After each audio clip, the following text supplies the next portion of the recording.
నిజంలాంటి స్వప్నం ఎలా పట్టి ఆపాలి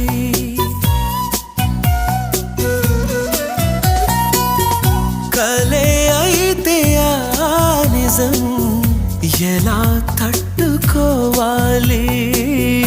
అవును కాదో అడగకంది నా మౌనం చెలివో చిలవో తెలియకుంది నీ రూపం చెలిమి బంధమల్లుకుందే జన్మ ఖైదులా ఎదుట నిలిచింది చూడు